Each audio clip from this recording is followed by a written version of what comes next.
नमस्कार दोस्तों, कैसे हो दोस्तों। उम्मीद करता हूँ दोस्तों आप सब अच्छे होंगे। अपन सामान्य वित्तीय लेखा नियम का एक टॉपिक के रूप में पढ़ रहे थे, जो कि जूनियर अकाउंटेंट का एक महत्वपूर्ण टॉपिक है, अपने सिलेबस के अंतर्गत शामिल रहेगा और 100% रहेगा। इस बात में कोई शंका और संदेह करने की आवश्यकता नहीं है, क्योंकि जूनियर अकाउंटेंट लेखाकार की एक एग्जाम है। तो लेखाकार से संबंधित ही सामान्य वित्तीय लेखा नियम है, तो इसलिए इनको सिलेबस से बाहर 1% भी नहीं किया जाएगा। तो 100% आपके सिलेबस का हिस्सा रहने वाला है। जूनियर अकाउंटेंट का विज्ञापन अपन आने से पहले अपन सामान्य वित्तीय लेखा नियम नामक टॉपिक कंप्लीट कर लेंगे।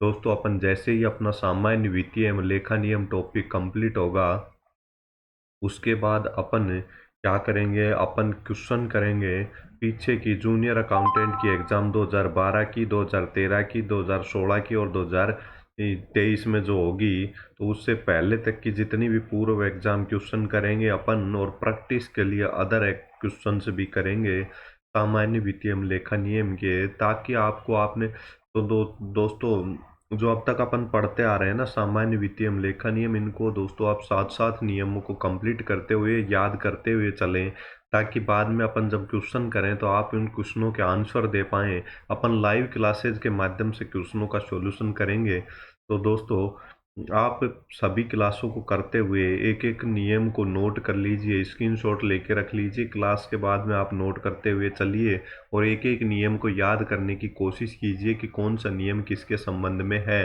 तो दोस्तों, आपको क्या महत्वपूर्ण है क्या नहीं है, नियमों में क्या पूछता है एग्जामिनर, उस संबंध में आपको पूर्व एग्जाम के क्वेश्चन पेपर जब अपन सोल्व करेंगे सामान्य वित्तीय लेखा नियम कंप्लीट होने के बाद, तो आपको पूरा अनुभव हो जाएगा। तो दोस्तों, लाइफलाइन क्लासेज के अपने यूट्यूब चैनल को सब्सक्राइब कर ले। दोस्तों, अपन निःशुल्क बहुत कुछ लेके आने वाले हैं। सामान्य वित्तीय लेखा नियम जैसे ही कंप्लीट होगा, इधर अपने लाइव क्लासेज के माध्यम से अपने पूर्व एग्जाम के क्वेश्चंस अपन सोल्व करेंगे, और उसके अलावा अपन अकाउंटेंसी की क्लासें लेंगे। रेगुलर क्लास होंगी दोस्तों, अकाउंटेंसी की क्लासें लेंगे। और जूनियर अकाउंटेंट सीईटी की एक महत्वपूर्ण एग्जाम है, जिसमें कॉमर्स और नॉन कॉमर्स दोनों स्टैंड अपेयरिंग कर सकते हैं। तो दोस्तों, अपन पढ़ रहे थे सामान्य वित्तीय लेखा नियम, आज अपन 27 और 28 दो नियम पढ़ेंगे। दोस्तों, ध्यान पूर्वक सुनना और समझना, उसके बाद नोट डाउन करना। सामान्य वित्तीय लेखा नियम क्या, आज नियम संख्या 27 और नियम संख्या 28 दो नियम कंप्लीट करेंगे। नियम संख्या 26 तक अपन ने पढ़ लिया था, तो नियम संख्या 26 अपना क्या कह रहा था, एक बार अपन आज रिवाइज करते हैं। नियम ध्यान से सुनिएगा। नियम संख्या 26 कहता है कि सामान्य वित्तीय एवं लेखा नियमों के अंदर प्राधिकृत प्राधिकारी को शक्तियां प्रदान की गई हैं नियमों के भाग संख्या 3 में। तो दोस्तों, जो भाग संख्या 3 है वो नियम संख्या 27 से प्रारंभ होता है, और अपन आज वित्तीय शक्तियों के बारे में पढ़ेंगे। भाग संख्या 3 कहें या अध्याय संख्या 3 कहें, तो वो प्रारंभ हो रहा है। अपन नियम संख्या 27 पढ़ेंगे।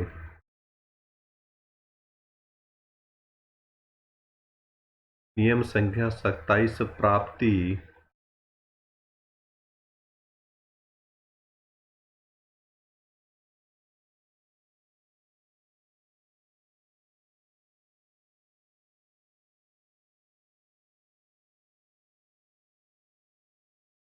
दोस्तों, नियम संख्या 27 प्राप्तियों, सरकार को जो प्राप्तियां होती हैं उनके लेखों के दायित्व के संबंध में है नियम संख्या 27।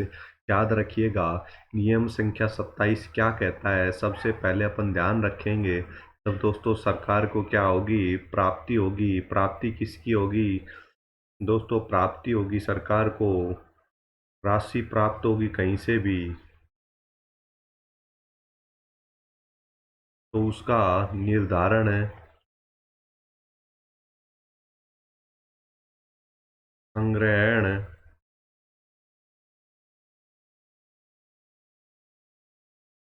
व नियंत्रण है।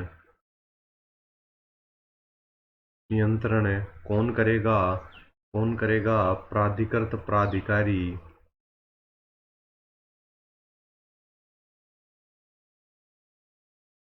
और प्राधिकृत प्राधिकारी के पास क्या होंगी, शक्तियां होंगी, तभी तो करेगा। वित्तीय शक्तियां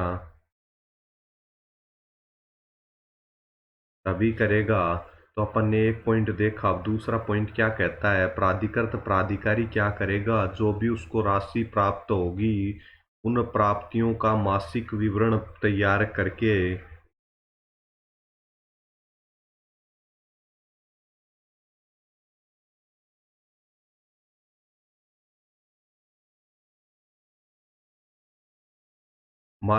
प्राप्तियों का मासिक विवरण तैयार करके इसको भेजेगा, नियंत्रण अधिकारी को भेजेंगे।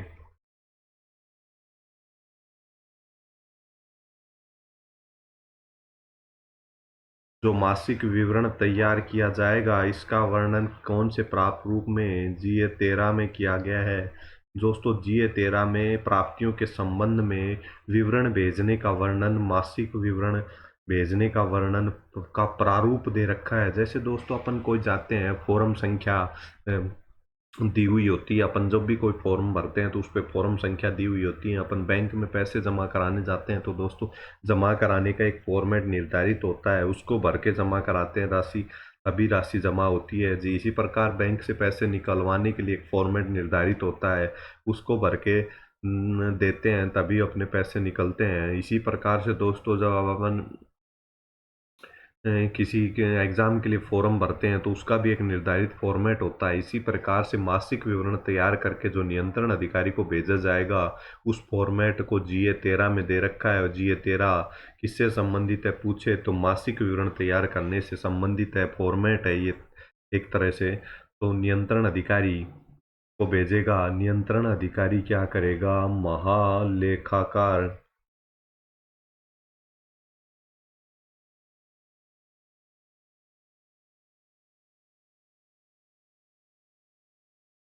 महालेखाकार के लेखों से क्या करेगा नियंत्रण अधिकारी, मिलान। दोस्तों अपना नियम संख्या 27 कंप्लीट हो गया है। एक बार आपस अपन वापस देखते हैं। प्राप्तियां अब आपको समझ में आएगा, नोट डाउन करने का प्रयास ना करें। प्राप्तियों और लेखों के दायित्वों के संबंध में है तो याद रखना, जब सरकार को राजस्व प्राप्त होता है, सरकार को कोई भी इनकम होती है, तो उसके प्राप्तियों और उनके लेखों के संबंध में, दायित्वों के संबंध में है। दोस्तों प्राप्ति राशि प्राप्त होगी, किसी भी किसको प्राप्त होगी, प्राधिकृत प्राधिकारी जिसको शक्तियां प्रदान की गई हैं राशि प्राप्त करने की, राशियों का निर्धारण करने, संग्रहण करने और राशि का नियंत्रण करने की, प्राधिकृत प्राधिकारी को जब शक्तियां प्राप्त होती हैं तो वो राशि किसको जमा होगी, मासिक विवरण तैयार किया जाएगा उसका। प्राधिकृत प्राधिकारी क्या करेगा, मासिक विवरण तैयार करेगा, कितनी राशि प्राप्त हुई, इतने इतने तारीख को इतनी इतनी राशि प्राप्त हुई, निम्न व्यक्तियों से प्राप्त हुई या निम्न संस्थाओं से प्राप्त हुई। तो संग्रहण के बारे में पूरी डिटेल तैयार करके मासिक विवरण में भेजेगा। मासिक विवरण किस का फॉर्मेट किस में दे रखा है, जीए 13 है। मासिक विवरण का फॉर्मेट से संबंधित जीए 13 है। नियंत्रण अधिकारी को भेजेगा, नियंत्रण अधिकारी क्या करेगा, फिर उसके महालेखाकार के लेखों से मिलान करेगा, क्योंकि सरकार के राजस्व, सरकार की आय व्यय का लेखा जोखा महालेखाकार रखता है। तो जो महालेखाकार के पास लेखे हैं उनसे क्या करेगा, नियंत्रण अधिकारी मिलान करेगा, ताकि उसको पता चले कि जो उसको सूचना दी गई है वो सब सही है। तो दोस्तों नियम संख्या 27 हो गया। आपको मोटी मोटी बातें याद रखनी है। प्राप्ति और लेखों के दायित्व के संबंध में, प्राप्तियां प्राधिकृत प्राधिकारी जिसको शक्तियां प्राप्त है वही प्राप्त करेगा, वही संग्रहण करेगा, वही नियंत्रण करेगा। नियंत्रण अधिकारी को जीए 13 के अंतर्गत मासिक विवरण तैयार करके भेजेगा और नियंत्रण अधिकारी महालेखाकार के लेखों से मिलान करेगा। यह अपन ने देख लिया नियम संख्या 27। और आप स्क्रीनशॉट ले लीजिए, नोट डाउन कर लीजिए, बाद में आपको याद करने में आसानी नहीं होगी। दोस्तों मैंने पेज निकाल दिया, इस पेज का स्क्रीनशॉट ले लीजिए। अब अपन पढ़ेंगे नियम संख्या 28। नियम संख्या कौन सा पढ़ेंगे दोस्तों, 28 पढ़ेंगे अपन। तो नियम संख्या 28,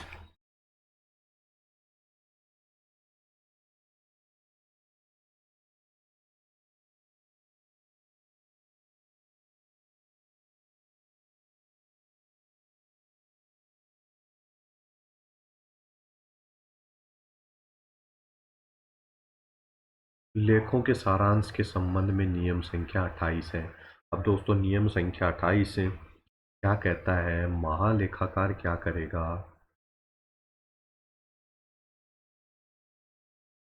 दोस्तों राज्य स्तर पर जो महालेखाकार होता है वो एक होता है, और महालेखाकार के पास अनेक कोषागारों से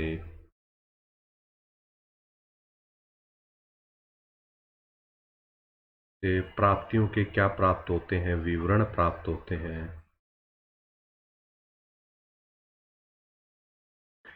कोषागारों से विवरण प्राप्त होते हैं प्राप्तियों के, और उनके आधार पे क्या करता है, लेखा करता है। और लेखा कैसे करेगा,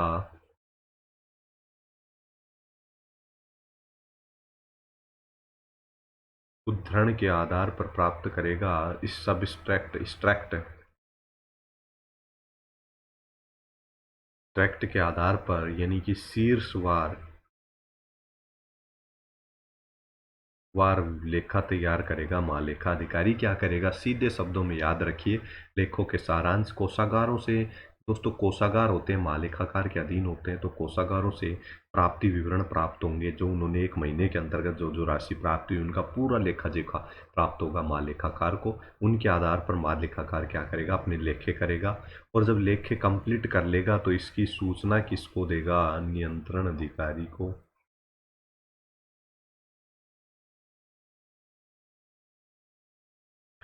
नियंत्रण अधिकारी को सूचना देगा। महालेखाकार नियंत्रण अधिकारी को क्या देगा, सूचना देगा लेखे कंप्लीट करने की। फिर नियंत्रण अधिकारी क्या करेगा, नियंत्रण अधिकारी क्या करेगा, या विभागीय अधिकारी बोले,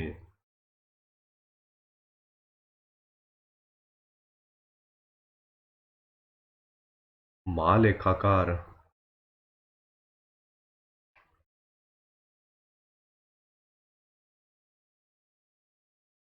अपन ने पहले पढ़ लिया। नियंत्रण अधिकारी क्या करेगा, महालेखाकार के लेखों से मिलान करेगा। और विभागीय अधिकारी का दायित्व क्या होगा,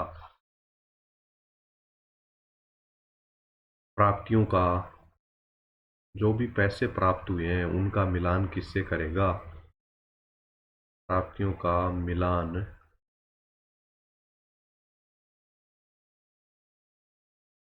मिलान किससे करेगा, कोषागार से। विभागीय अधिकारी क्या का दायित्व होगा, प्राप्तियों का मिलान किससे करेगा, कोषागार से करेगा। और कोषागार से प्राप्तियों का मिलान कोषागार से कैसे करेगा, लेखों के, कोषागार के लेखों से करेगा। लेखों से करेगा मिलान, और देखेगा कि मिलान सही से हो रहा है या नहीं हो रहा है, ये चेक करेगा। और क्या करेगा, कोषाधिकारी से क्या करेगा, प्रमाण पत्र प्राप्त करेगा।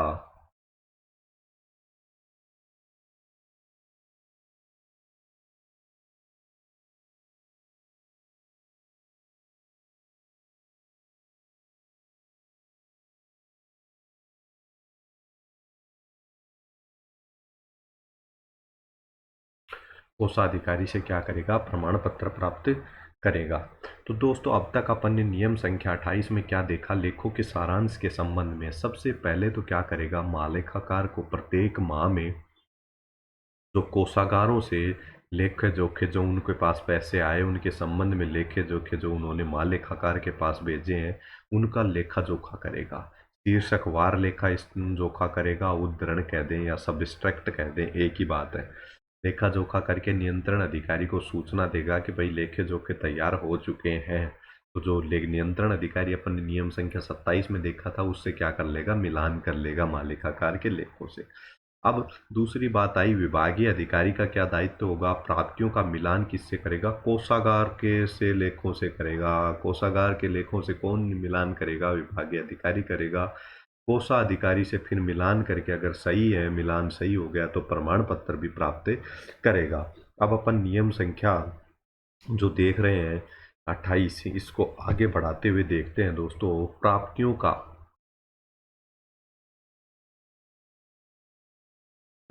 का या कहें जमा का प्रारूप।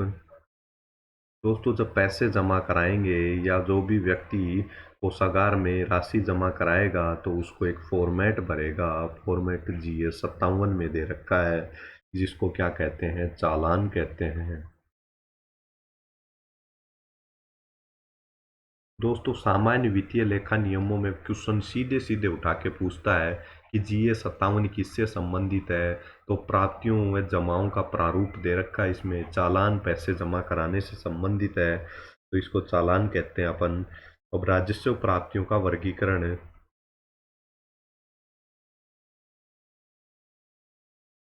दोस्तों अपन ने इससे पहले इस पॉइंट से पहले देखा था कि विभागीय अधिकारी क्या करेगा, कोषागार से मिलान करेगा, और मिलान सही नहीं हुआ, वर्गीकरण में क्या हो रह गई, त्रुटि रह गई। अगर वर्गीकरण में मिलान सही नहीं हुआ तो विभागीय अधिकारी क्या करता है, मिलान करता है। अपन ने देखो एक मिनट पहले के पेज खोल के दिखाता हूँ। कोषागार से मिलान कौन कर रहा है, विभागीय अधिकारी। अगर सही मिलान हो रहा है तो कोषाधिकारी से क्या कर लेगा, प्रमाण पत्र प्राप्त कर लेगा। और अगर मिलान सही नहीं होता है तो क्या करेगा विभागीय अधिकारी,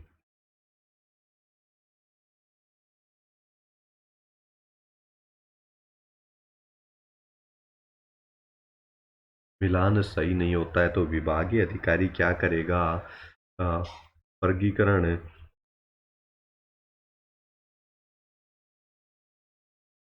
जिस त्रुटि का पता लगा है,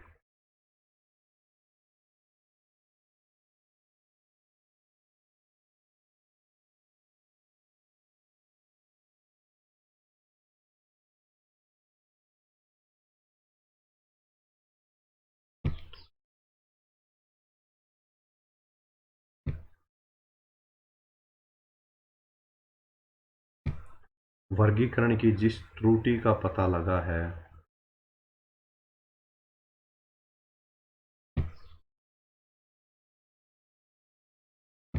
थोड़ा सा लिखने में,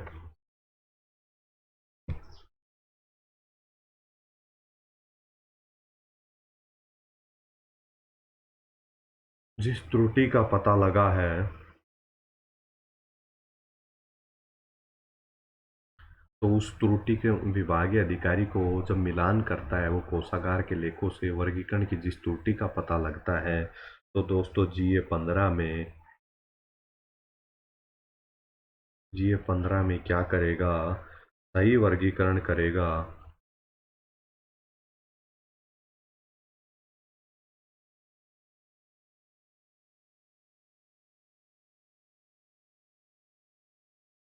GA 15 में सही वर्गीकरण करेगा और क्या करेगा, महालेखाकार को भिजवाएगा। GA 15 में त्रुटि सुधार के संबंध में आपसे पूछे तो GA 15 है। महा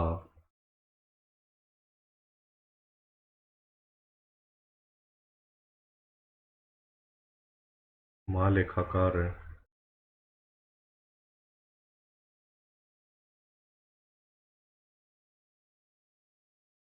महालेखाकार को भिजवाएगा।